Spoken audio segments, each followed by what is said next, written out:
இந்த வீடியோவில் ரொம்பவே சந்தோஷமான விஷயத்தை தாங்க உங்க கூட ஷேர் பண்ணிக்க போகிறேன்.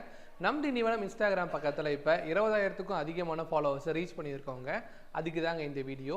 இதுக்கு சப்போர்ட்டாக இருந்த உங்கள் எல்லாருக்குமே என்னுடைய மனமார்ந்த நன்றிகள். அது மட்டும் இல்லாமல் இப்போ 20,000 ஃபாலோவர்ஸை ரீச் பண்ணதுக்காக இப்போ ஒரு ரத்த தான முகாமையும் கண்டக்ட் பண்ண போகிறோங்க. நம் திண்டிவனமும் திண்டிவனம் பிளட் ஃபோர்ஸும் பிஎன்ஆர் லக்ஷ்மி சில்க்ஸும் சேர்ந்து தாங்க இந்த பிளட் கேம்ப் அரேஞ்ச் பண்ணுறோம். இந்த பிளட் கேம்ப் எங்கே நடக்க போகுதுன்னா திண்டிவனம் கவர்மெண்ட் ஹாஸ்பிட்டலில் தாங்க நடக்க போகுது. என்னைக்குன்னா மார்ச் 7ஆம் தேதி வியாழக்கிழமை காலையில் 9 மணிலேருந்து மதியம் 1:30 மணி வரைக்கும் நடக்க போகுதுங்க.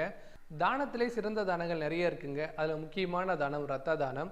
திண்டிவனம் சுற்றி நீங்கள் இருக்கிறீங்க அப்படின்னா பிளட் டொனேட் பண்ணணும் உங்களுக்கு விருப்பம் இருக்குன்னா இந்த பிளட் டொனேஷன் கேம்பில் கலந்துக்கிட்டு பிளட் டொனேட் பண்ணுங்கள். அது மட்டும் இல்லாமல் PV Polytechnic College, Govindasamy Arts and Science College, Saint Ann's காலேஜ்னு சொல்லிட்டு நம்மளோட திண்டிவனத்தை சுற்றிற நிறைய காலேஜஸ் இருக்குங்க. ஸோ காலேஜ் ஸ்டூடெண்ட்ஸும் இதில் வந்து கலந்துக்கணும்னு நாங்கள் விருப்பப்படுறோம். தேங்க்யூ.